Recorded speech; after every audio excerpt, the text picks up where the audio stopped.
Transmissions. Thank you for listening to Abstract Transmissions. Today we have Avi Loeb. Welcome to the show. Thank you so much for coming, Avi. Thanks for having me. We usually better at the introduction on your background, but it's theoretical physics and cosmology as well as theology. Not so much. No, I will not claim that I specialize in God, but I will claim that I was a farm boy, and I'm very much connected to nature. And I used to collect eggs every afternoon. Oh. And pretty much my adulthood was shaped by my childhood.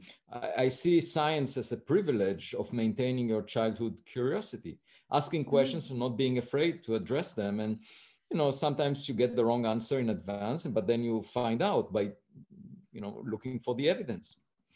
Well, I'm reading your book actually right now, and that's kind of where I guess I gathered, not theology, but that you started, I guess, asking questions, not from philosophy. Thank you. Yes. Not necessarily from a place of science, but from just the questions in general. I mean, always philosophy with the big questions, right? But the answers are where we get stuck, I think. So yeah, I think it's fascinating. As a young kid, I was mostly interested in philosophy because it addresses the most fundamental questions about our existence. The only problem is we don't have answers to those questions. And what physicists try to do is answer the questions we can address. And we are usually guided by evidence, so we can do experiments that will tell us what reality is like. And the mistake that some scientists are making is to guess what reality is like before the evidence comes and educates us. And that was true during the days of Galileo Galilei, that argued that perhaps the earth moves around the sun, despite the fact that when you look at the sky you see the sun moving. And people before him argued that we're at the center of the universe, and that was very flattering to their ego, obviously, to be at the center. And then the philosophers at his time refused to look through his telescope. They said, we know that the sun moves around the earth. And the only thing that did was maintain their ignorance. Reality doesn't pretty much care about whether we ignore it or not. We can stay ignorant forever. And he was put in house arrest so that he will not communicate his message. Now, I would have thought that after 4 centuries, we would have learned the lesson from that experience, right? I was just thinking the same thing. But alas, just a few weeks ago, there was an article published in Nature Astronomy magazine by a philosopher who, based on philosophical reasoning, was making the case that the first interstellar object that was discovered, Omuamua, that I have a whole book dedicated to, called Extraterrestrial, must have been natural in origin and not artificial in origin, as I was suggesting as a possibility. I wasn't claiming that it must be the case. He said that you can rule it out based on philosophical arguments. And I thought to myself, oh, so it's not so trivial, it's not so simple to actually look through telescopes for the answers. People have this tendency also today, and they would ridicule possibilities that were not ruled out by evidence just because they want to stay in their comfort zone, similarly to the philosophers in Galileo's time. And I find that really surprising in the 21st century. How can intellectuals and scientists advocate a notion of not searching for the clues, for the evidence, not looking through our telescopes to find the answers? Do you think a lot of it could maybe just be politically driven, where a lot of people are basing their thoughts and their theories and science in general on politics? And I feel like that's where like UAP is really politically driven, and we can see this happening all throughout the world right now. Yeah. Right. Well, I do think that in terms of political views, in terms of many other arguments that people have, these ideas are not based on evidence. That's really the problem. And as a result, people polarize into camps and feel comfortable in the company of others that think like them. And rather than test whether their ideas are correct. And the way to test them is against reality, just, experimenting. And now I think that our civilization as a whole, would not survive very long, maybe a few centuries, unless we change our approach. And what I mean by that is we just need to follow the guidelines of science. Now, what does science say? Science is about cooperation and sharing of evidence-based knowledge. And there are two components to it. One is sharing and cooperation. And if you look at human history, it's pretty much about some people trying to feel superior relative to other people and wasting huge amounts of resources on it. If you think about the Second World War, 75 million people died. Just compare that to the COVID-19 pandemic that we are so worried about. So, it was 3% of the world population died in one war, driven by racism, by a group of people trying to feel superior relative to other people. And the US spent $4 trillion in that war. And 2/3 of the Jewish population in Europe was killed in that war. Now, you think about it, if the same resources were used for a constructive purpose, we would have demonstrated that we are much more intelligent, right? As a civilization. And there are many examples where we waste most of our resources on confrontations and trying to feel superior. And my point is, that's the first lesson we should learn from science. And by the way, the COVID-19 pandemic, after it started in China, there wasn't much cooperation of scientific knowledge from within China with the rest of the world. That could have saved lives. Seriously. But there wasn't. And so my point is, again and again, we see in policy matters, in politics, sharing and cooperation is not the theme. And to me, that's a sign of not being intelligent, because the only path for us to survive as a species, as humanity, is for us to work together. And the second aspect is evidence-based. And that's the situation there is even worse, that people have prejudice, people have ideas, and they would fight in any way they can not to be proven wrong by not paying attention to evidence. And that's true of the philosophers during the days of Galileo, but it's still true today. If you open the newspaper, you find lots of examples about it. Right. No, I mean, I think that's a huge problem we're having right now. And I understand where a lot of people come from, I guess, when it comes to personal space and safety and whatnot. But a primary focus for me is, where is it rooted in evidence? And I think what it is that people, they feel too confident about what they don't know. And that becomes a real problem, I think, is that because there's a lot of stuff that, sure, I don't understand, but I'm not going to claim to understand it. Right. Well, there is a bigger problem. You see, and that's Bernie Madoff, if you remember that example. I do. Bernie Madoff had a beautiful idea. He said to people, give me your money and I'll give you more in return, irrespective of what the stock market does. Right. That was a beautiful idea. He was happy about it. People were so happy about this idea that they gave him their money. I mean, what else do you expect from a happy person? They gave him the money. And confidence too. Idea. Yeah. And the only problem is when they did an experimental test, right? They asked for the money back. That's called an experiment, where you're testing what reality shows and compare it to the idea that you have. Okay. Right. So when the experiment was done, he was put in jail. And So how do you filter out the Ponzi schemes among the ideas that you hear about? The only way to find out is by testing them. Right. And critical thinking. I mean, that's the other thing, is people are so quick to just assume things without thinking around any corners. It's like, for fuck's sake, where has critical thinking? It's just gone. I'm not from, an academic background, but I have a strong appreciation for science. And I think it's less my the drive for the education, more just a failure in the education system, because I still, with very little education background, have driven myself to constantly ask questions, constantly engage, and teach my son. We obey the laws of thermodynamics in this household. But the thing that I really, as a kid, the thing that I found most distressing is when adults would say, oh, we don't care, don't ask these questions. We stopped asking these questions. that is disturbing, because you should always ask questions. And if there is no answer, that's okay. I mean, you can live without a good answer, but until you figure it out. And science is supposed to be humble. We're supposed to admit when we don't know the answer. Most of the time, and it's work in progress. Right. Now, the other thing is, I find distressing now is, you might think, oh, people that are not scientists perhaps do not abide by the rules that we discussed. But what I find disturbing is that many scientists do not abide by they would ridicule ideas without these ideas being tested, and embrace other ideas just because they are fashionable.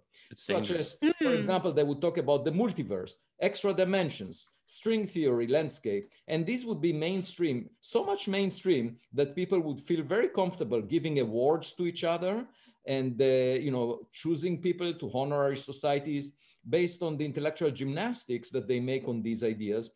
And if you ask, is there any evidence in support of these ideas? The answer would be no. But wait, maybe it will be in a century from now. My point is, if the period of time necessary to prove these ideas is longer than a human lifetime, how do you know that they are not a Ponzi scheme? That's a really good your point. Life on them. That's a very valid point, actually. Now, can you tell us about, it's Omuamua, is that how you say it? Right. So that, by the way, I didn't work on the search for extraterrestrial intelligence. Prior to that, I had maybe a couple of papers or so out of 700 on this subject. But when Oumuamua showed up, that triggered my interest, because this was the first object from outside the solar system that we discovered near Earth, the first one. And of course, astronomers immediately thought, oh, it must be a rock from another star. It came from outside the solar system, from another star, but it's a rock like the rock we have seen within the solar system. So they thought it must be a comet. The only problem was that there was no gas or dust around it, the way we see around comets when they evaporate, the ice on their surface evaporates as they come close to the sun. So this was definitely not a comet of the type that we have seen. And then, as it was tumbling, the amount of light that it reflected from the sun changed by a factor of 10, which is huge. It meant that the object has an extreme shape, most likely flat and pancake-like. And then the object exhibited an excess push away from the sun, which I could only explain as a result of reflection of sunlight. But for that to be effective, the object had to be very thin. And nature doesn't make thin objects. So I suggested maybe it's artificial in origin, technological relic from another civilization. And as it turns out, a couple of years later, in September 2020, 3 years later, there was another object discovered by the same telescope in Hawaii. This one was given the name 2020 SO. And it was also pushed away from the sun by reflecting sunlight without a cometary tail. But then the astronomers realized, oh, it's actually a rocket booster from a launch that took place in 1966 to the moon. And we know that the walls of this object were very thin, and that's why it had a large area for its mass. So it could have been pushed by reflecting sunlight. So here is another object, which we know is artificial because we produced it. And the question is, who produced Oumuamua? That's a really good question. That is actually, it's funny you said that, because what you were talking about before, where we were kind of headed in that direction about Oumuamua, is that about, the mistakes with the Galileo, just not observing or paying attention to, things. Obviously, we're not factoring in things that we can't see, we can't measure. And as we go further and further, we realize there's a lot that we can't measure and we can't see. But the big thing is that the arrogance of, like you said, that everybody is, patting each other on the back about things and advancements, and that's great. But there's that pushback the minute, right? But the minute there's ever, claims like maybe this is not from our solar system, it's like, whoa. It's like, well, why doesn't that approach Occam's razor? isn't that in a lot of circumstances a simpler explanation than some of the other ones? And why wouldn't we lean towards that? Well, all the explanations that were an alternative to an artificial origin that were proposed, there were 4 of them in the scientific literature. All of them invoked something we've never seen before, like a hydrogen iceberg, a chunk of frozen hydrogen. We've never seen anything like it. We don't know if nature makes it, size of a football field. And it wouldn't survive the journey, according to a paper that I wrote. So, and then wouldn't a nitrogen mass iceberg. Too? Like if it were to burst, like if it hit heat and it were to exhaust, like sublimate from a solid to, wouldn't it lose mass from that? Yeah, so we showed that in a paper that by absorbing starlight along its journey in interstellar space, it would basically evaporate very quickly and would not survive the journey across large distances. It needs to come from relatively nearby, and we don't have any molecular cloud that would make a chunk of frozen hydrogen that is so close to us.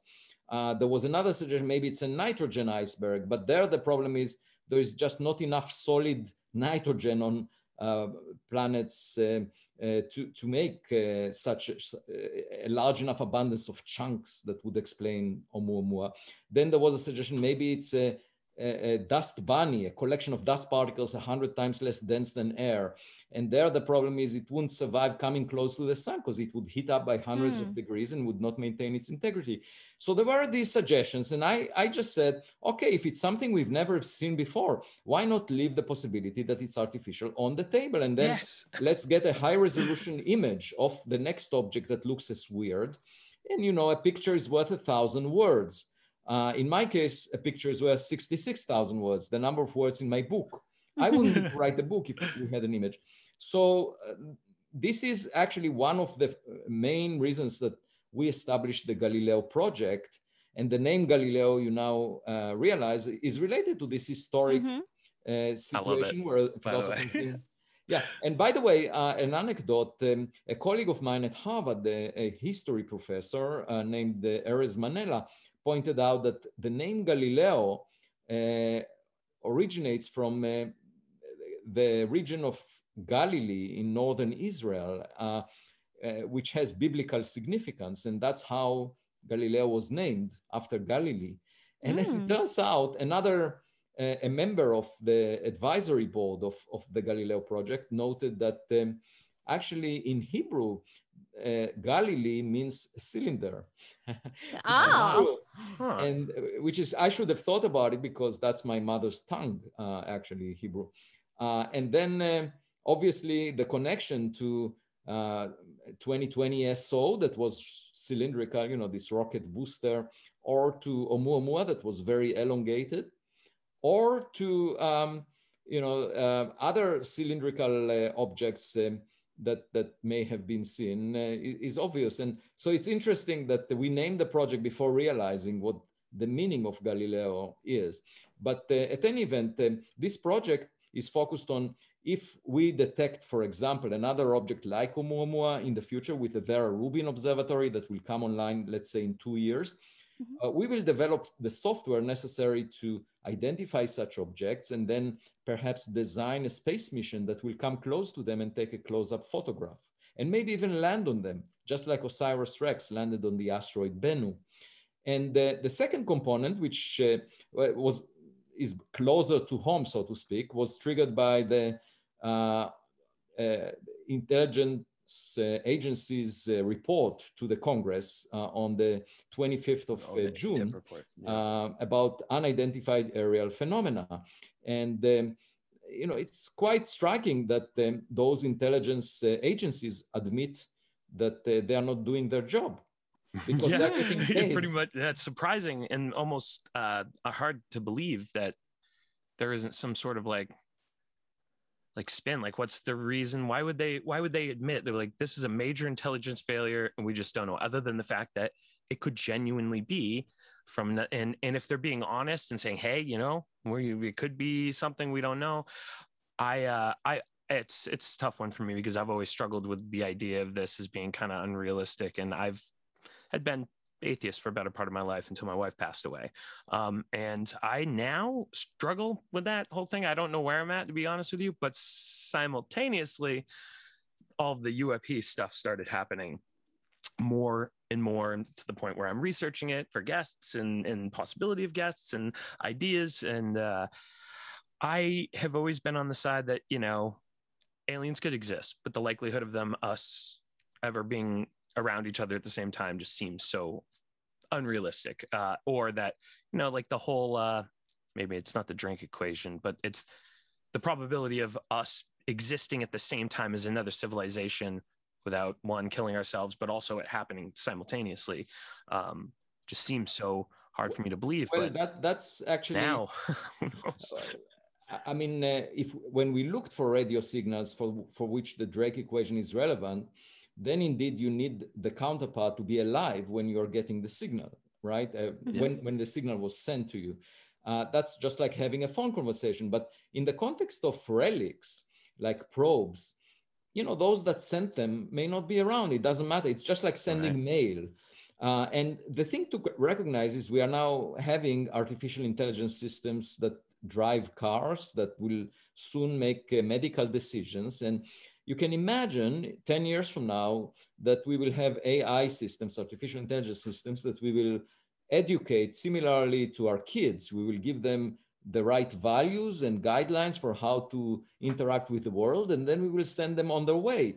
And we wouldn't need to guide them anymore. Just like with kids, they would be able to, on their own, learn from experience and use their intelligence, artificial intelligence, to figure out the world. And if such systems were distributed by a civilization that is 1 billion years older than us, because most of the stars are billions of years older than the sun, you know, so they could have predated us. So imagine just one civilization that did that, and imagine these systems having the ability to reproduce themselves by having 3D printers, for example, when they land on a planet, then you could pretty much fill up the galaxy. All the habitable planets in the Milky Way galaxy may have such probes.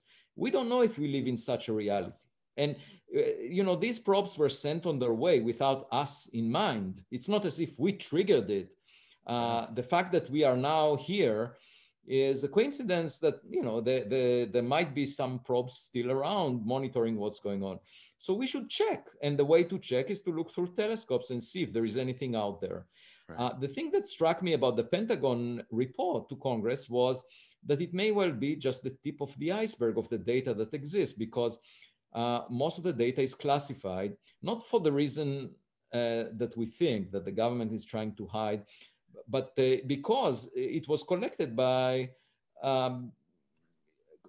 classified instruments, classified sensors that we don't want our adversaries to know about. So as a result, the data is not released, and there is this mountain of data. And when I look at the people that had exposure to this data, like former CIA directors, Brennan and Woolsey, and former President Barack Obama, they talk about it seriously, as if these are real objects and we don't know their nature. And so in that sense, I think the subject needs to move away from the talking points of politicians, national security advisors, or military personnel to the realm of science. The problem is that in the past, you had scientists ridiculing this subject, and at the same time, you had people making crazy comments about it. And these two cultures lived in harmony, so to speak. There was a status quo of nobody doing the right thing, which is to study this phenomena scientifically, because the scientists were dismissing it, so nobody was engaged in studying it scientifically. And then at the same time, people were making all kinds of fantasies about what the nature of these objects are. And so the scientists would say, oh, look at these crazy ideas. We don't want to be tainted by them, and therefore we would never investigate it. I think it's about time now in the 21st century that we break this ice and actually examine scientifically. And the way to do it is to put telescopes that can resolve these objects. If you get a megapixel image of a UAP, an unidentified aerial phenomena, roughly the size of a person at a distance of a mile, you can resolve the head of a pin with a 1 meter telescope, okay?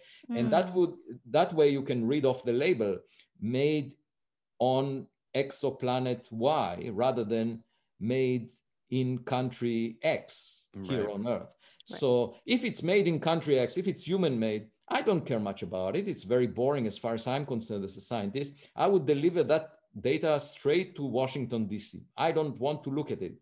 But if it's not human-made, or if it's not natural, some phenomena in the air that happens naturally, then I'm very much interested in that. And the data that we will collect with the Galileo Project will be open to the public. The analysis will be transparent in the scientific way. Now, I had this idea as soon as the report came out, but then a week later, after I communicated the idea, I have a weekly column in Scientific American, and I had a lot of interviews over the past 6 months. I had about more than 1,000 interviews because of my book, Extraterrestrial, that became a bestseller, translated to 25 languages. Wow. So anyway, a week afterwards, I was contacted by donors that expressed interest in supporting such research. And altogether, within 2 weeks, I got $1.75 million to pursue it. And at that point, I assembled a team of exceptional scientists, mostly astronomers, that are now planning what kind of instruments to purchase and how to equip them, and then test them and eventually place them in various locations. And we're going through this planning phase right now. And, we basically hit the ground running. And I'm not interested in any classified data from the past. I'm, as I said before, I'm acting just like a kid. If an adult comes to a kid and says, this is the truth, the kid says, I don't care much about what you tell me. I want to figure it out myself. Right. And that's what scientists can do. Science is about reproducibility of results. So if there are these unusual things out there, we will find them. We will put telescopes, and the sky is not classified. Most of the sky. I mean, there are some special sites that may be sensitive, but we will not go there. Most of the sky, is looked at by astronomers. Now, the difference, I had to argue that this is part of my job as an astronomer because, I have to justify my involvement in this project at Harvard University. And I explained, look, as an astronomer, throughout my career, I was analyzing data that came from telescopes. This is exactly the same thing. We are using telescopes, except we are not focusing on very distant objects. We're looking at nearby objects, but it's still telescopes, and these objects may potentially originate from somewhere else.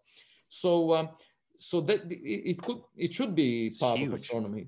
Yeah. But I should say one more thing, that the difference is that when you have a lot of telescopes already on Earth that are used by astronomers, but when a bird flies above them, they ignore it. They don't care about it. They focus their sight on very distant objects. So they would never recognize a UAP. Wow. I didn't even think of that. I don't know why that didn't even materialize itself as a thought in my brain. That makes perfect sense. Yeah, of course we're not looking, zoomed out, and that's just kind of mind blowing in a way. The thing that really gets me is, like, as you were saying about how the academic community has just approached it over just the last 50 years or even 20 years, but like, and not to man, I'm so incredibly impacted as somebody who really appreciates science by people like Neil deGrasse Tyson, people like yourself. I think having different perspectives and everything is huge, but it's frustrating to hear somebody like Tyson just write it off. Like, no, it must be sensor issues. There's got to be, his argument is, well, it's more than likely it's got to be sensor. All these different sensors and all the different sightings are all functioning wrong. It's like, that doesn't seem logical. Why would we just not look at it from a perspective as like, well, I'm not saying it's green men, but we don't know what it is, and why not take interest? I'm speaking with you like a scientist. I've written over the past decade more than 500 scientific papers. I ask you, those people that say make other statements, I ask you to check their publication record. Yeah. Okay, so what we plan to do with this project is pure scientific research that I hope will be publishable. And it's based on evidence that we will collect with telescopes, not based on trying to get the most likes on Twitter. Right. This is not the measure matters of success. It's finding evidence. And it's completely a completely different motivation. And I told my research team, keep your eyes on the ball, not on the audience, because the people that you refer to are keeping their eyes on the audience. That's what they're doing. And I'm saying over the past decade, I focused on the ball. I wrote more than 500 papers on subjects related to astronomy. And now I'm defining this as one of these subjects, and I plan to work on it professionally. And what I don't understand is how people can criticize this project when it's simply following on the scientific method that we apply to many other subjects. And moreover, the funding for this is based on donations. It's not as if I got funded by the National Science Foundation or NASA, and then people can argue, oh, we want to research dark matter. And by the way, in the context of dark matter, there were, for 4 decades, we've been searching for specific types of particles. That's most of the matter in the universe whose nature we don't know. We've been searching in the dark, and hundreds of millions of dollars were dedicated to the search, for example, for weakly interacting massive particle, which was a popular idea. Okay, and how do you test a popular idea? As I mentioned before, you test it by experiments to find out whether it's a Ponzi scheme or not. Well, this idea was tested for 4 decades, hundreds of millions of dollars, and we didn't find the particle. And what is the conclusion of the mainstream? This was a mainstream activity. Conclusion is, let's continue to search. So the limits are being pushed more and more. I asked once as an experimentalist, how long will you search for weakly interacting massive particle? And he said, as long as I'm funded. And he's still funded. So my point is, I don't have any problem with that. And by the way, if the dark matter is weakly interacting massive particle, it would have very little impact on our daily lives as a civilization, So I want to know. But in the context of the search for relics of technological relics of other civilizations, that would have a huge impact on society. And yet this subject is not funded. But I'm saying, we got funded not by federal agencies that are funding the dark matter search, and therefore nobody can argue we are using money that could otherwise be used for another purpose. No, we got funded by people who felt strongly about it. And so how can any scientist be critical of an activity whose sole purpose is to collect evidence? I don't think they can, in my opinion. But they are. They should be. So but I want to. It's somebody's money. I want to know what happened to Oumuamua. Like, why? Where did it go? Like, why didn't we get an image of it? Oh, because the astronomers suspected it's just a rock, and they collected very limited data. And by the time it became clear that it's an unusual object, it was too late. And now it's a million times fainter than it was close to the sun, so we can't really see it, and we can't chase it. It was moving too fast for a chemical rocket to chase it. I guess what I'm confused about on this is, as a scientist discovering this and you think it's just a regular rock. Yes. How on earth do you determine that without doing experiments? Oh, because you have a prejudice. You believe you know the answer before you have the data. So, and still a lot of people argue business as usual. Let's not pay attention to it. It's similar to, imagine a caveman being presented by a cell phone. Okay, the caveman is used to playing with rocks. So the caveman would look at the cell phone and say, it's a shiny rock. Now, I'm not saying that's the end of the story. I'm saying, okay, then you as an educator, go to the caveman, hold that shiny rock in your hand and press a button so that you record the caveman's voice. And then press another button so that you can take a picture of the caveman. The caveman looks at it and realizes, no, it's not just a shiny rock. So there is a sense of educating people eventually, but for that you need to press on the buttons, okay? And you need to do the experiment. So the idea is to get enough evidence such that, suppose we get a close-up photograph of an object like Oumuamua and we see the bolts on it. We see that it's not a rock. Then who can deny that? Whoever denies that it's artificial would sound a little off, right? So the key here is to get enough evidence so that it will be undeniable. But the catch is that those people that argue against an object like Oumuamua being artificial, they say business as usual. Come back to me only when you have extraordinary evidence. And my point is, if you are not funding the search and you require extraordinary evidence, you will never discover anything because you're not searching. It's just like not looking through your windows and claiming that you have no neighbors. And my point is the neighbors will not go away by you not looking through your window. And you can stay in your comfort zone and stay ignorant forever. I was asked once, how long can humanity ignore the existence of others? And I said, in principle, forever. If we never seek evidence, we will not find it. That's so dangerous, but it's not a good approach because you want to be as knowledgeable as possible about reality. That's true always, so that you can act responsibly. And by avoiding evidence, you're not serving yourself. I agree. Yeah, I couldn't have said it better.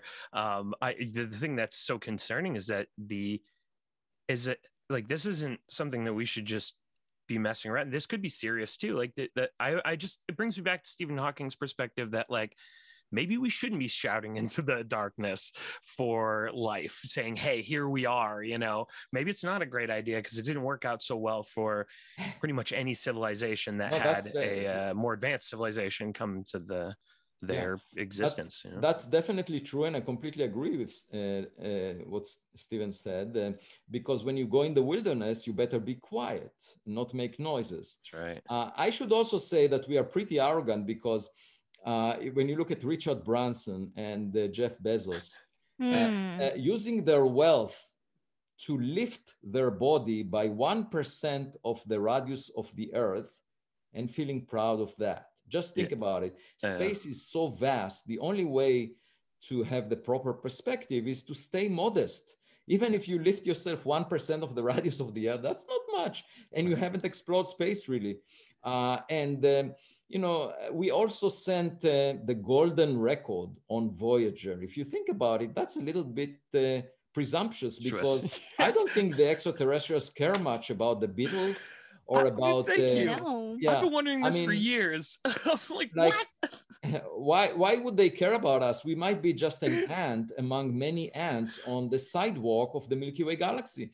It's not obvious that anybody cares about us. And here we come out with an announcement saying, here are the treasures that we developed and we are very proud of them. And it may actually look ridiculous to someone more intelligent than we are. So it will serve the opposite purpose of saying. Or they might not be able to interpret it at all, right? Yeah. I mean, that's assuming that they can see visual light and they can see what we wrote out on there. But like, I read a book recently. It's a science fiction book by Andy Weir called, Project Hail Mary. And not to give away the book, but I'm spoiler alert, people, because this is important.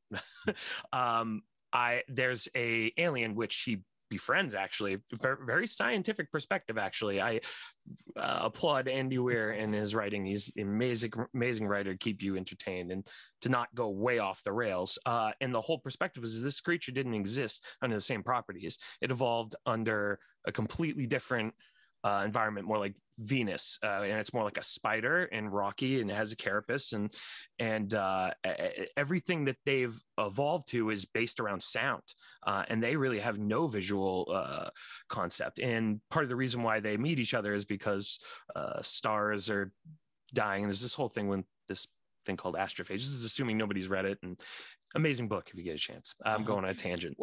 Anyway, what I find to be amazing is that we just are so assumptive that like, yeah, they're going to be able to read this, that they're going to communicate via mathematics, which language of the universe, but maybe not, like, well, it's like, we have the metric system and we have, the US inches, whatever, like, so math might be the same language, but different, different calculations. Right, different. You're exactly right. But beyond that, I don't think it's likely that biological creatures like ourselves, we were not selected by Darwinian evolution to live off the surface of Earth. Mm-hmm. And we will not survive a long journey between stars. Even if we go through one generation, our body is just unable to sustain the cosmic rays. Within 1 year, we might die in space. And so it makes much more sense to send equipment, such as artificial intelligence systems that might outsmart us. Why send the humans? And by the way, we should be proud of AI systems because they are just like very clever kids that we send to space to represent us. And we can send them with our goals in mind. And I think if we ever encounter, if we ever have contact, like I was describing before, with objects, it will be with equipment, and it may represent technologies far in advance of what we have right now. And that would be the contact. It would not be with biological creatures. That would take much longer for us to go places, to Long visit. Distances. And by the way, it's possible most planets have relatively primitive creatures that last much longer, like crocodiles that last for maybe 1 billion years, or some very primitive bacteria or something, or microbes.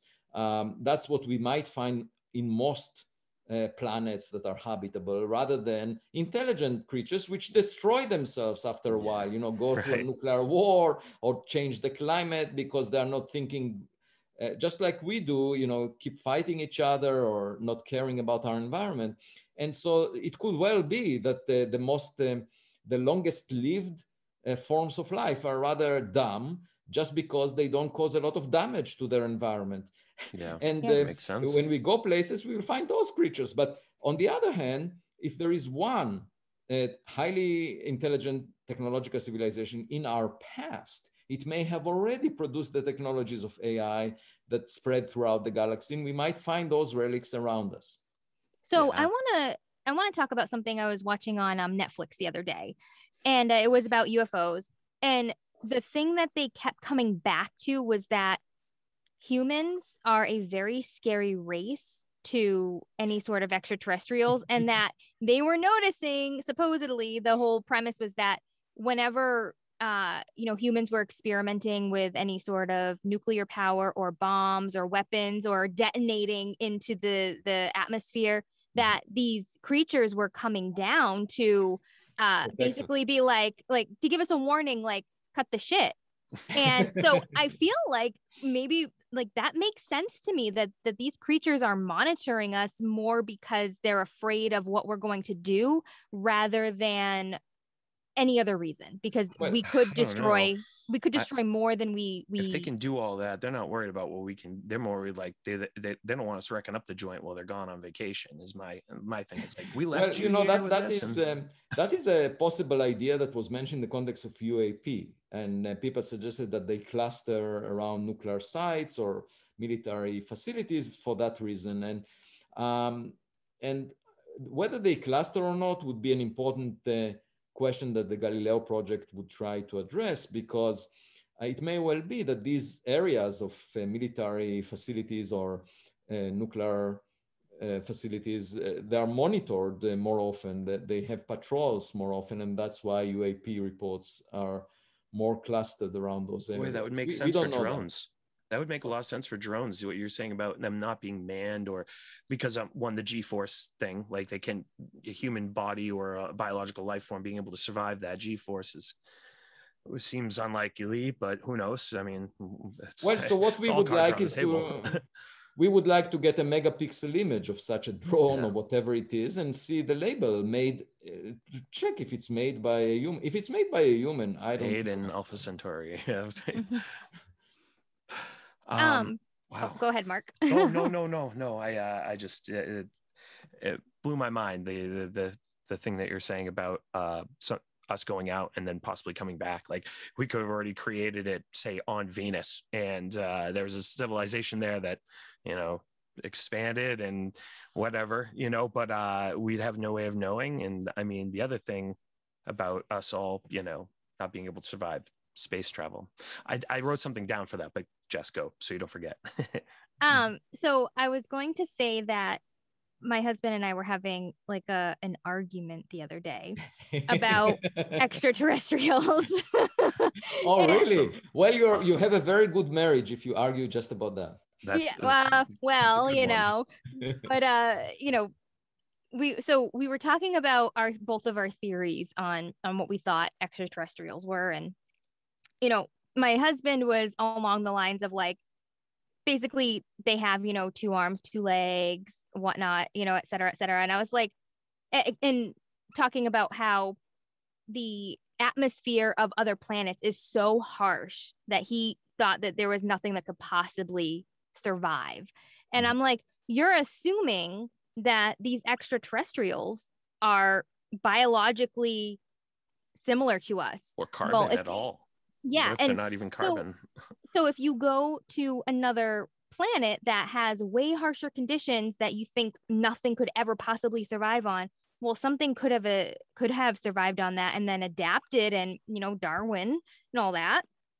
So we had a legit argument on that, and I'm curious to know. Okay, so let me tell you my thinking. I completely agree with you. I do think that life adapts to changing circumstances. We see it on Earth under very extreme conditions. You have extremophiles that survive, and you would think these extreme conditions would not allow life to exist, but it does.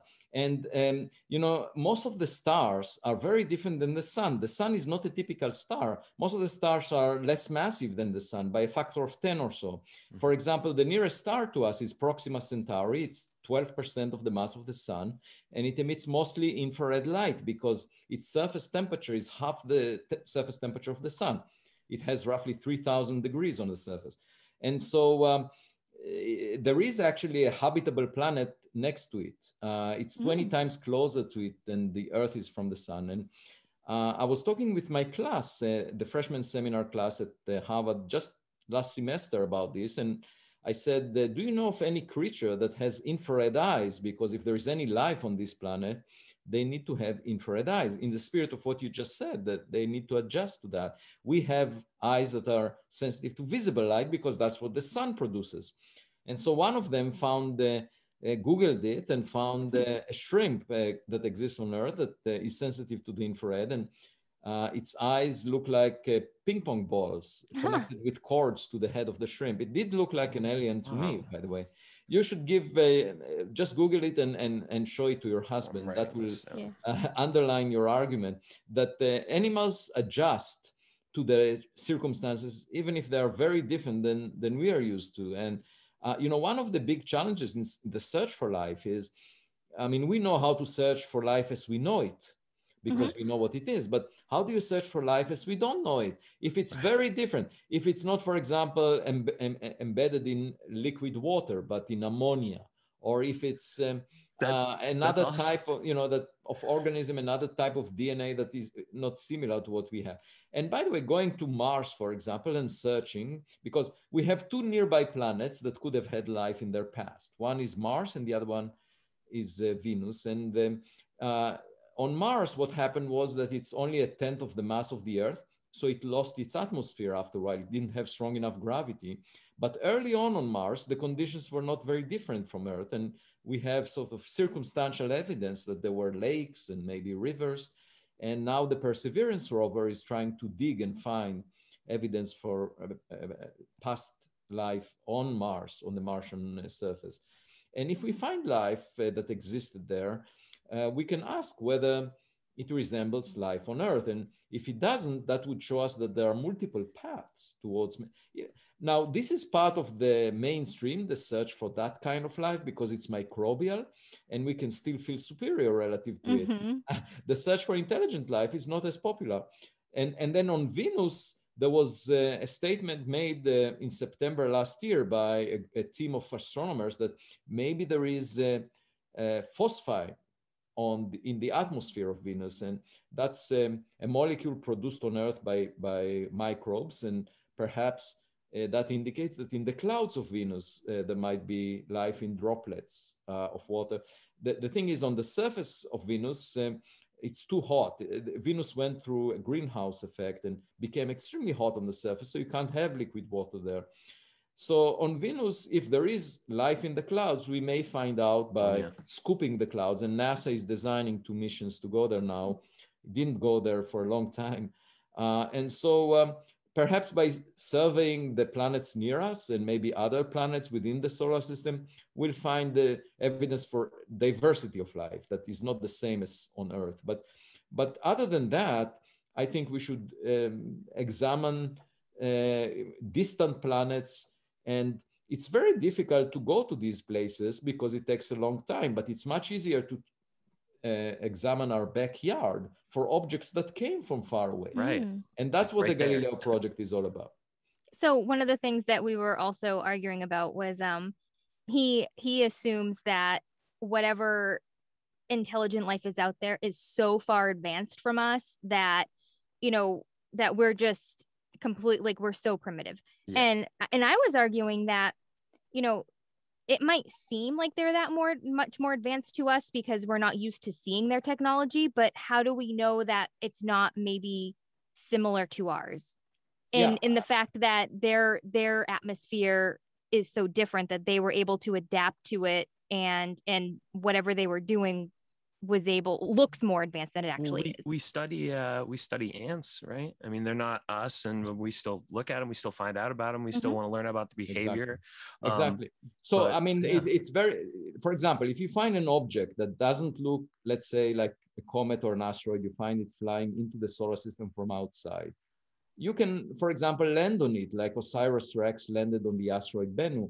And then you can study it, right? And we will be able to tell if it's a rock or not, right? So if we see an artificial piece of equipment, we will know that. Even if we don't understand how the technology operates, we will know that it's something else. That's what we need to rule out. We need to rule out that it's natural, that it's a piece, like a hydrogen iceberg, nitrogen iceberg, or a cloud of dust particles. If we rule out natural explanations by getting a very good data about the object, and it looks artificial because nature cannot make such a delicate object, then figuring out its functions would be a second, task. But knowing that it came from a technological origin would be easy. Just like, the pressing on the buttons of a cell phone would reveal that it's not a rock. Yeah, I never would have thought that analogy until you had said it. Well, here, but I also heard it in the book. I'm following along via audiobook. But that analogy is perfect because it really does. We're thinking things in all the wrong perspectives, whether it's how we're interacting or whether it's the type of life. Like you're saying, ammonia-based life form, that book I was talking about, that creature is exactly that, an ammonia-based life form, not a water-based life form. And primarily under different circumstances, I mean, anything could happen. But I guess that was going to be my question for you. Do you think that, and this popped up and I had to write it down because it was really, I thought, kind of interesting. You're saying about our bodies, our abilities to kind of make it through space between the radiation, the lack of gravity, what that's going to do to us long-term evolutionarily.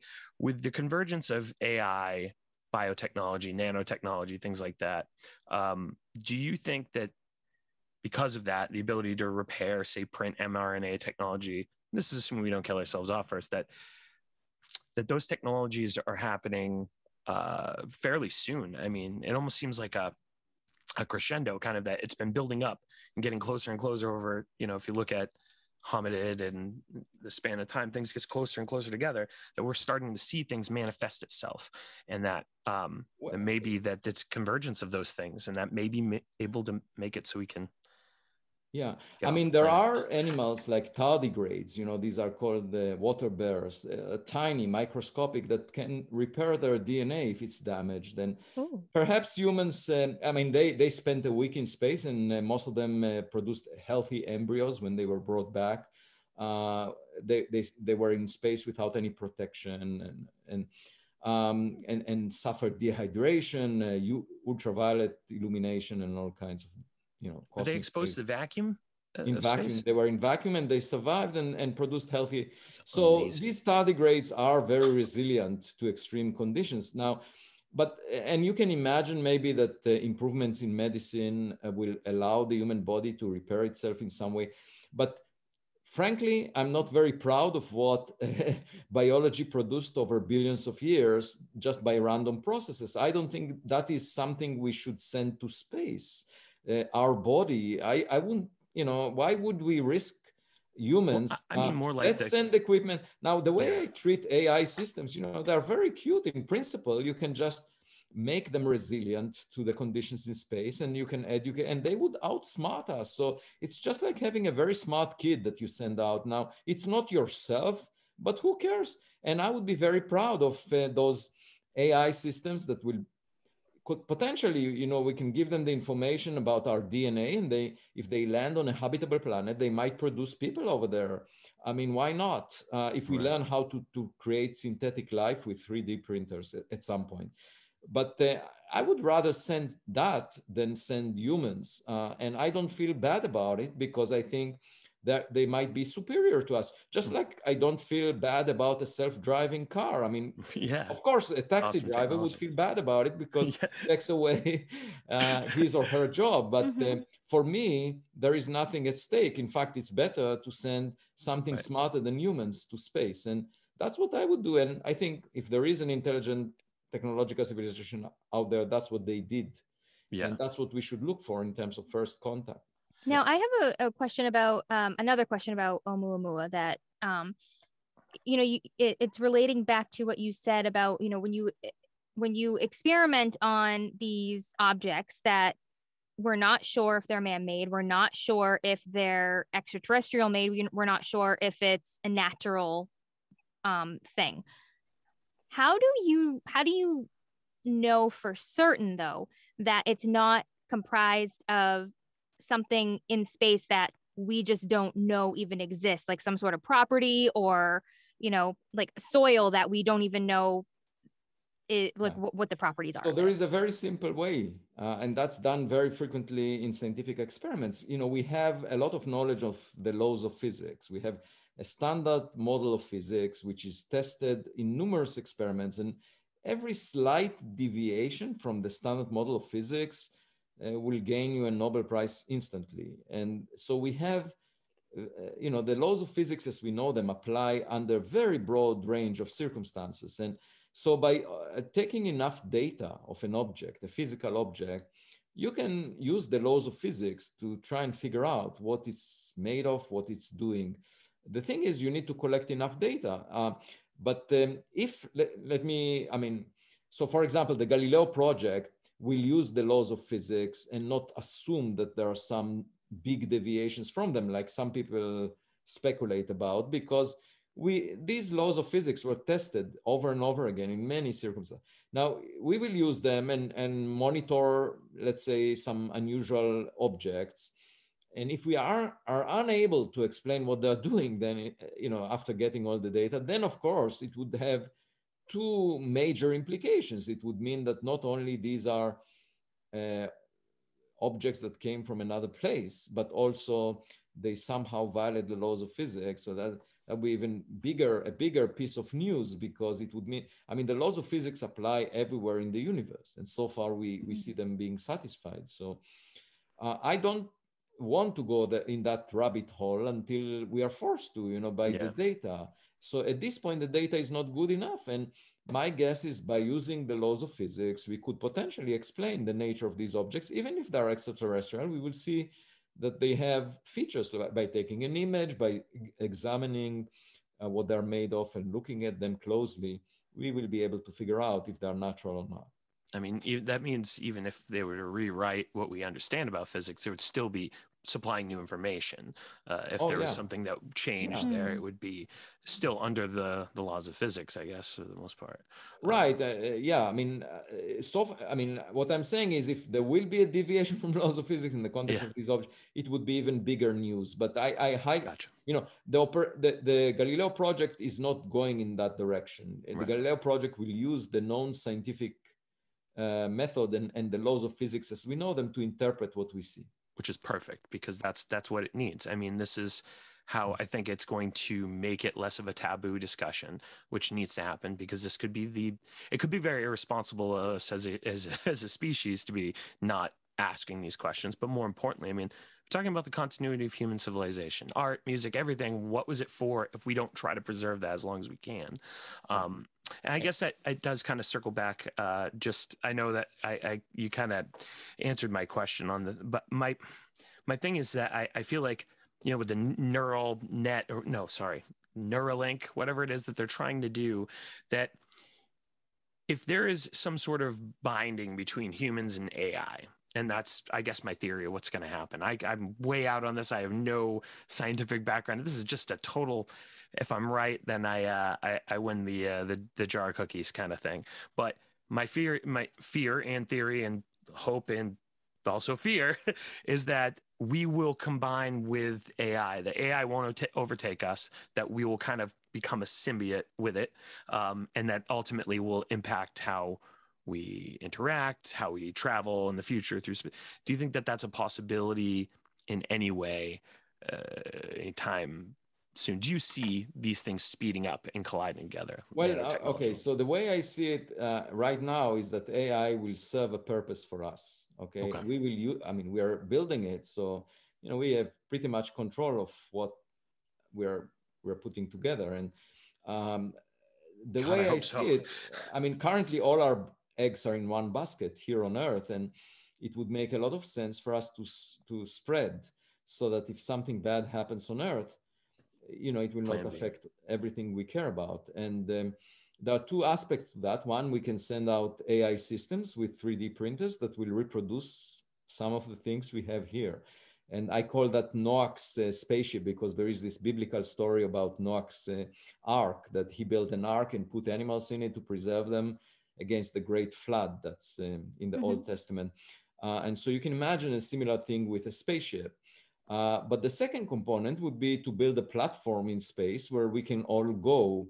You know, we moved from the jungles of Africa to apartment buildings in cities within 100,000 years. And that's a huge leap. Just think about the environment in a jungle and compare it to New York City. I mean, it's very different. And people spend all their life in such an environment. And so adapting to a completely different environment is non-trivial, but we managed to do that. And I imagine that in less than 100,000 years, we will be able to live in space. That's less of a leap, going from an apartment building in a city to space. And all we need is to build a platform that will have everything that will maintain our life out there. And so that's an engineering project to be taken, but AI will serve us on both fronts, either carrying the information that we hold precious, carrying the flame of human consciousness into space, so to speak, and surviving for billions of years, okay?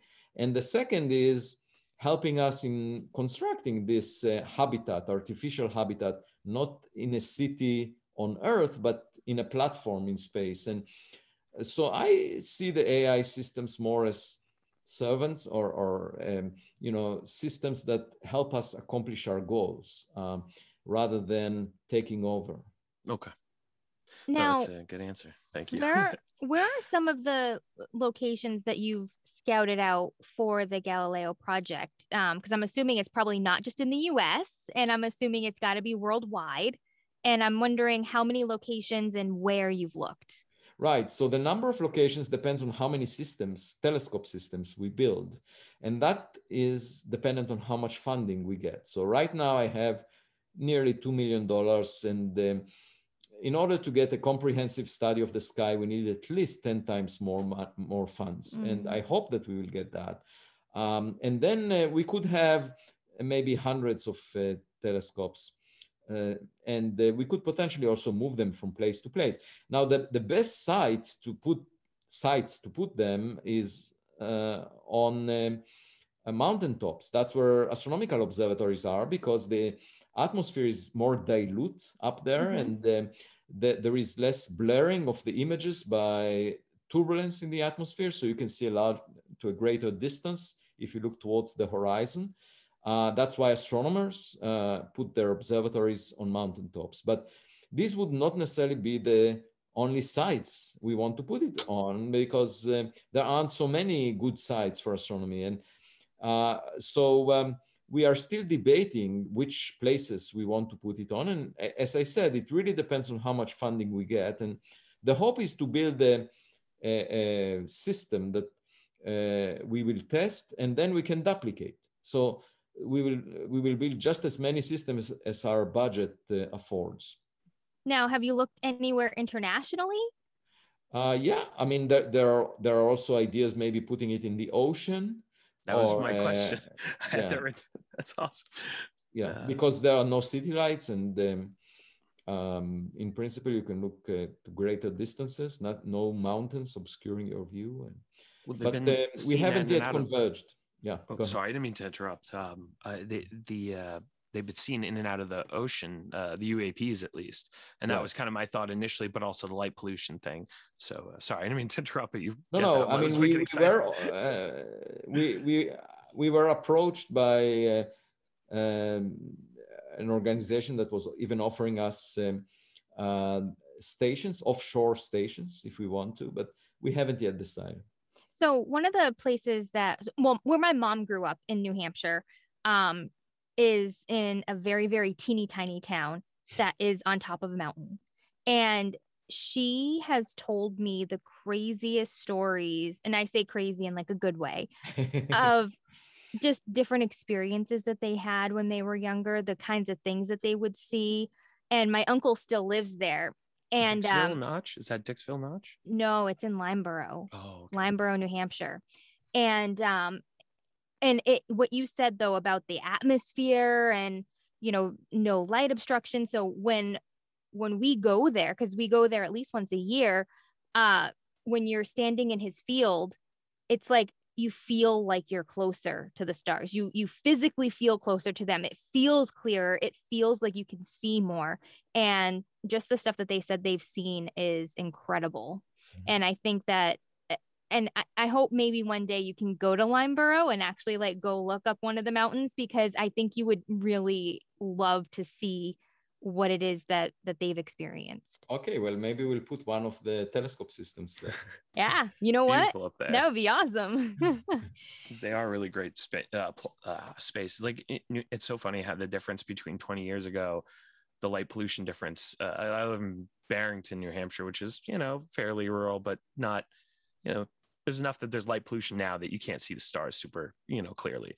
But when I was a kid and I lived in basically the same place, you know, then the right night you could see the Milky Way clear, like, you know, and it's crazy how much that's changed. But I should emphasize that unless the objects produce their own light, they would be visible mostly during the day, unless you look at them with infrared or radar systems. Yep. So we plan to use, in addition to cameras that will be sensitive to visible light, to use also infrared detectors and radio radars, and also audio sensors that could operate at night.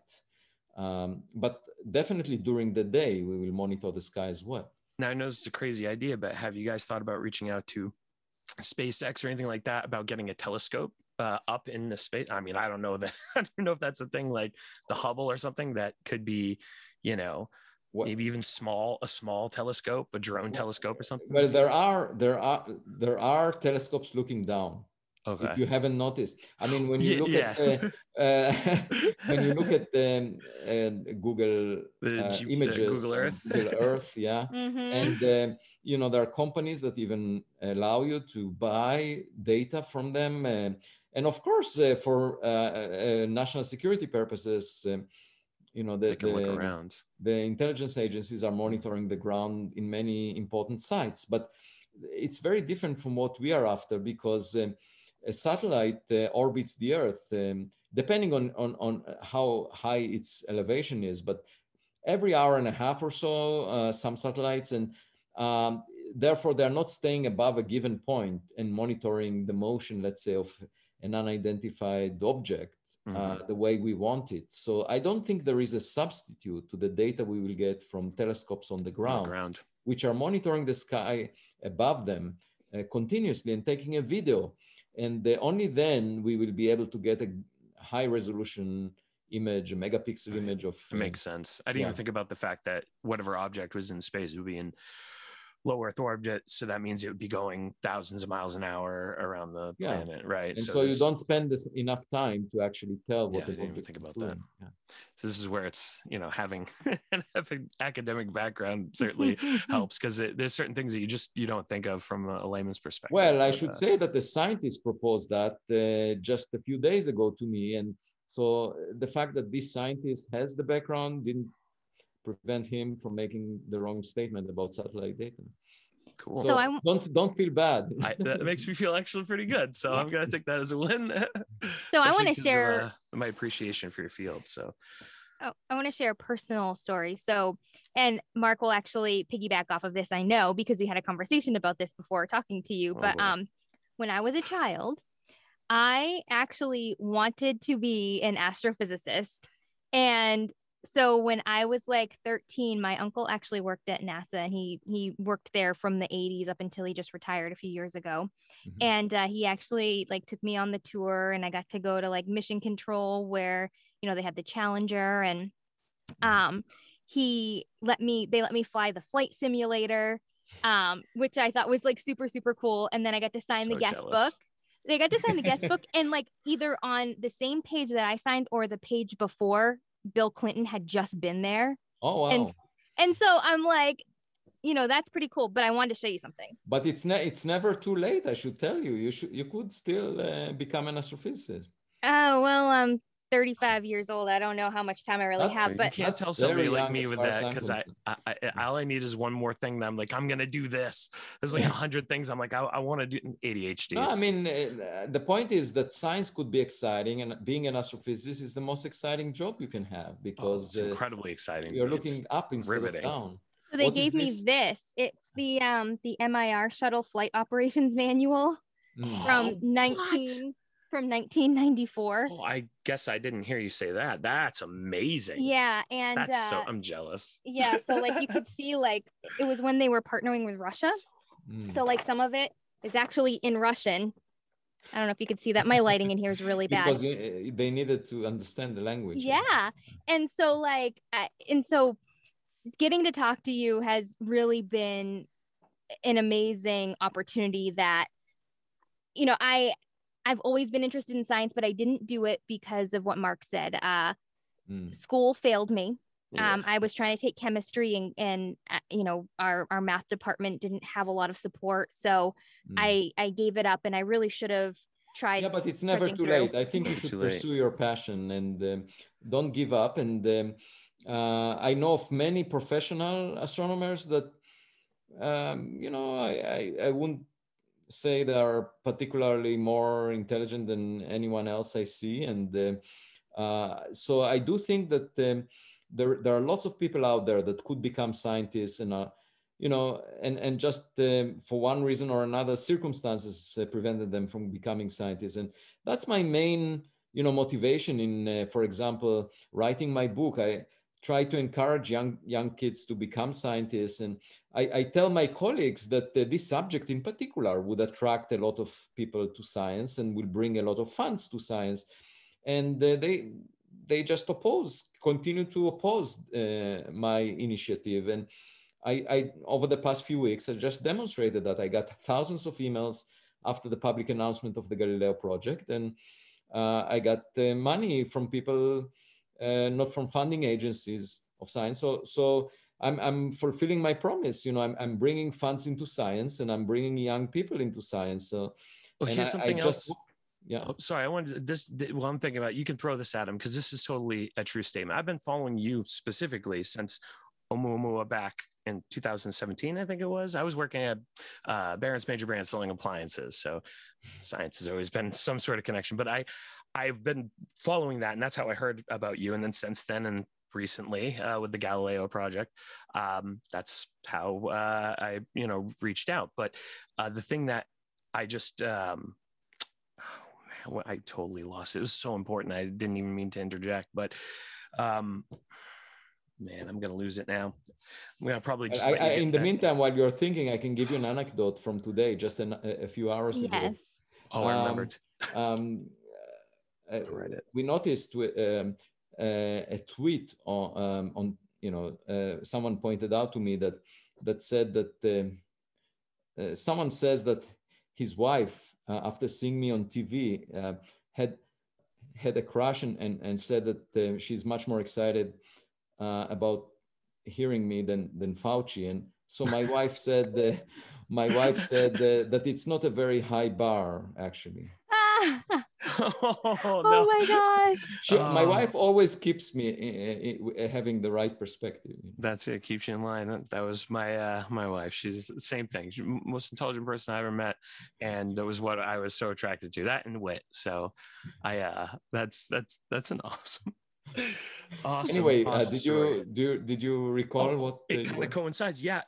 So I can say confidently that it's not just this that's drawing in that. So sure, the UAP connection to the Galileo Project, and people want to know, people want answers, and they have for a long time.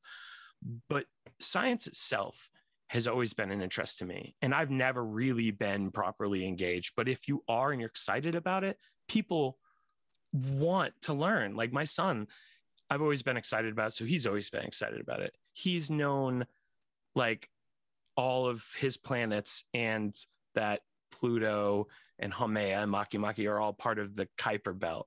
He knows the objects, and he's very, very great. integrated. You should keep encouraging him. You see, that's the point. Never stop. I think what happens to kids after a certain age, when they become so quote unquote adults, they stop asking questions, because the adults are supposed to know the answers, and they're not supposed to embarrass themselves by asking questions. And I was asked by the Harvard Gazette, the Pravda of Harvard University, that always advocates and shows Harvard in a good way. They asked me, what is the one thing I would like to change about the world? And my answer was to have my colleagues behave more like kids. Yes. That's awesome. That is so awesome. Just like your son, ask questions and admit when you don't know something. Sometimes make mistakes because you just don't figure it out to start with. That makes me so happy to hear you say that, like genuine joy coming from you. Because my whole thought has always been like, so is almost your perspective. Why do we discourage the taboo perspectives? Why not embrace that? Because that could give way to a lot of wild ideas, but also can give way to a lot of really huge innovation. Yeah, because life is a self-fulfilling prophecy very often, that when you tell yourself there is nothing new to find, you don't find anything new. Else. And I remember as a kid, I was really upset when I used to sit with adults and they would basically tamper my enthusiasm. They would say, who cares about this question? Don't ask this question. You're not supposed to, show that you don't know the answer.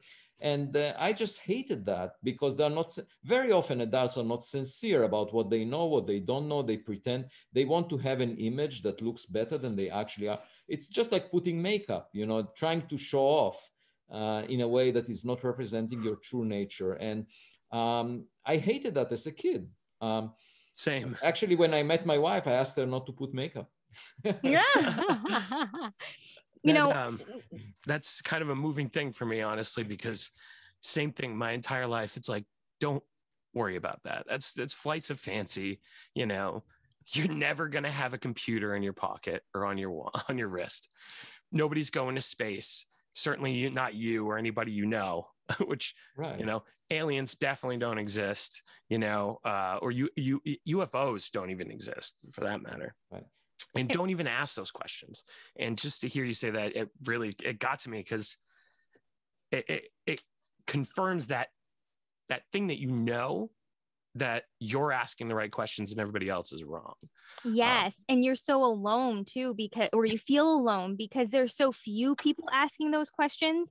And honestly, like, I got off of social media because I was asking questions, and the rest of the world was just like, you're stupid, basically. Like, why are you asking that? Like, you don't understand, et cetera, et cetera. Yeah.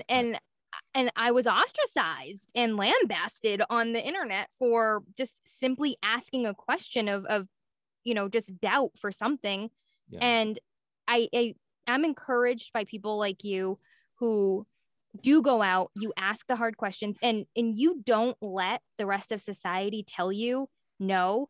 And then look at what you've done. Like, almost $2 million in personal funding. Well, donations? I can tell you that there were two multi-billionaires that came to the porch of my home over the past few weeks, and that never happens. I didn't ask for it. I didn't know them in advance,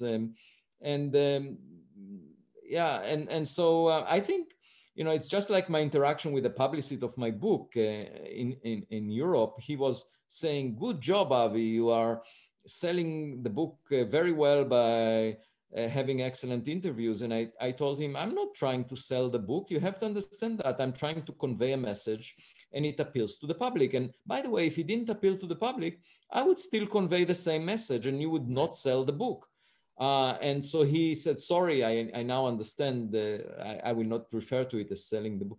And the point is, I'm really not about any benefit to myself. I think this question that we are addressing is important for humanity. Huge. And, you know, I served in the military, in the paratroopers at age 18 in Israel. And I remember saying that sometimes a soldier needs to put his body on the barbed wire so that others can pass through. And that's the way I feel about this question. As painful as it is, seeing what some people say about me on social media, it's not about me. I want to allow this subject to be discussed openly, but to enable this discussion for the young generation of today in the future. It should become mainstream in science. There is no reason to push it aside, because it appeals to the public and it's a question we don't have answer to. And it's a very fundamental question. And if we don't invest funds in searching, we will never find anything wonderful. What you're doing here may well be one of the biggest things to happen to our human civilization. And I know you may not look at it that way, but for somebody like myself, I definitely do. And I think a lot of the people, especially people who don't even, it's hard to even wrap your head around some of the things that we're talking about, right? But to a whole other perspective, for people to really engage that and be excited about it is I guess more on the lines of what I mean, less about us making first contact. But this changes, I think, people's want to know more, and then the reason for them to engage in research, even if it's to dig down a few rabbit holes and kind of get frustrated, they actually care to do it. So there's proof there. But you have to understand that I'm a theoretical astrophysicist. I'm basically throughout my career I worked on ideas, and here I arrived to a point where nobody follows me in the way that I thought it makes sense. So I decided to lead an experimental group. And basically, the Galileo Project is about observations, because nobody else would do it unless I do it. I realized that, and I got funded, and now we're doing it. We don't need to rely on the government giving us the data. We don't need to wait for my fellow scientists to do the right thing. We will just do it ourselves. Right. I love that philosophy. That's huge. I fully embrace that philosophy, and I wish that more people in the world did that. And I think you're going to pave the way for more people to do that.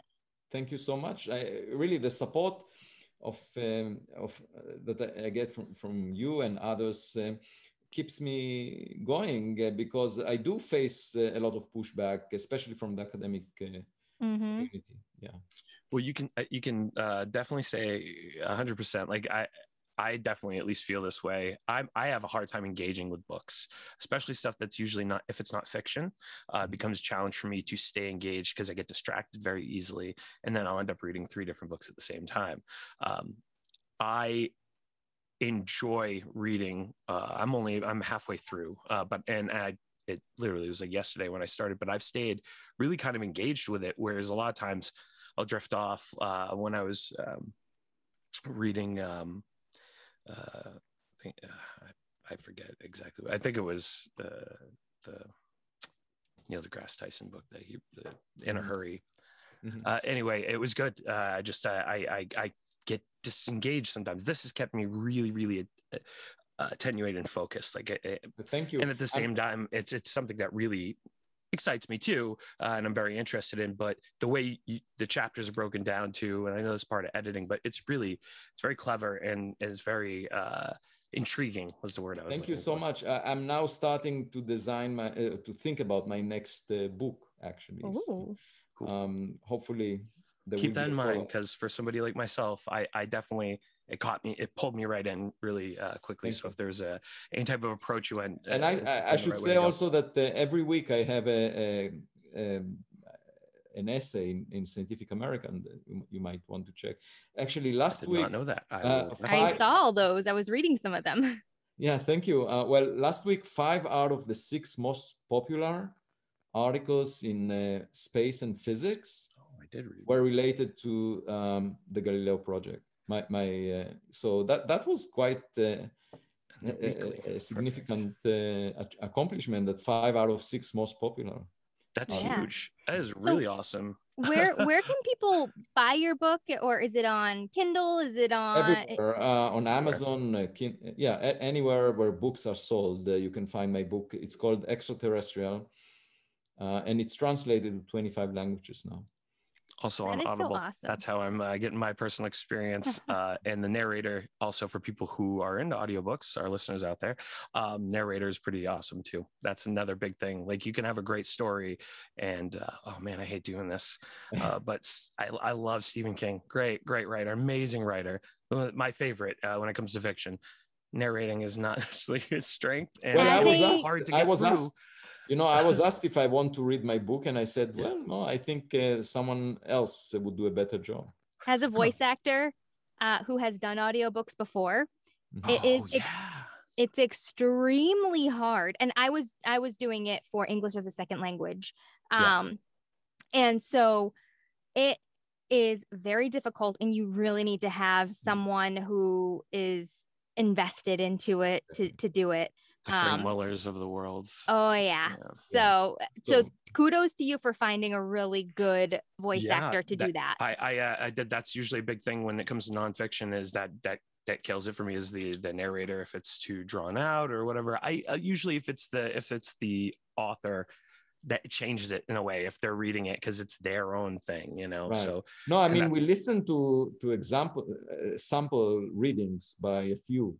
And we selected this one without a doubt. He's great. So that goes to the readers too out there. Definitely go out there. Definitely worth reading. I've personally, especially if you're a nerd like me and you just kind of dip your toe in somewhat. But if I like stuff like that. That it really it can be something I don't know a whole lot about, and it pulls me in. That's definitely a plus for me. So I urge readers out there to check it out. And we really appreciate you coming on the show today. This has been really Thank you so much for fantastic and engaging. Love to have you on again if we can make it happen, because this is we want updates. Really awesome. Sure, I'll be glad to come up again. So far during the pandemic, I jog every morning at 5 a.m. in the company of birds, ducks, rabbits, and wild turkeys. And last week we were in the Adirondack Park, and I saw a lot of deer and also bears. So I always enjoy nature in any way it comes, and space represents nature in a pristine way for me, because humans did not contaminate it as much as some of the parks that you can visit. Right. It's true. It's very, very true. And that's a good point to bring up. And I think having that kind of perspective will also help people to grapple with the information that you get through this endeavor. Right. And so basically going to space is visiting nature left on its own. And, I live not far from the Walden Pond, where Henry Thoreau, during the beginning of the Industrial Revolution, argued that we should go back to nature. And I'm very proud of being close to that place where he wrote these words. And I feel very connected. I grew up on a farm, collected eggs every afternoon, and felt very connected with nature, much more so than with the number of likes that a human can get on Twitter. For sure. I think we need to be doing more of that as a species, is getting out there and making our connection to the universe in that method. Like, we have all the time to talk to each other, but what you were saying earlier before we started, actually, for the listeners out there, we were talking about your interaction with nature itself, with the bear and her cubs. And I was just thinking about that when you're talking about the dichotomy between, the very, sensitive, wonderful parts of nature, the things that make me proud to be alive in general. Just the I think that's the positives as a living creature. And then you have the chaos with all the lack of answers and stuff that make you want to get up. Just the balance of those things. I felt a lot of empathy to the bear. It was a mother bear with two cubs, and naturally would feel scared, but I felt connected to her, because she was just trying to feed her cubs, and she was doing the right thing. She was trying to find the garbage, and I was not scared at all. I think that's really awesome. And I think the way that maybe we need to approach how we connect if we do find any type of other extraterrestrial, is that try to approach it from that type of, you know, symbiotic, not saying they're going to act the same way, but, you know, and maybe treat each other that way. Yeah, you know? Let's be positive. And life is very often a self-fulfilling prophecy. So if you suspect the counterpart of having hostile intentions, you act differently. And so I think let's start with a constructive approach. And if we're proven wrong, then of course we have to change it. So maybe that's it. Maybe the analogy there between the bears and us, we need to just have that symbiosis with it and accept it for what it is, not be afraid of it, but accept it, you know, because there's no, it just is. Exactly. But that, I think that's a great thing to leave on. And, I really appreciate you for coming on. We both really appreciate you for coming on. Thanks for having me. It was a pleasure. We'll have you on again soon. And for the listeners out there, we really appreciate you always listening in and helping us grow more and more. But again, if you get a chance, go out there, or if not, just Amazon online, check out Avi's book. And as always, abstract here.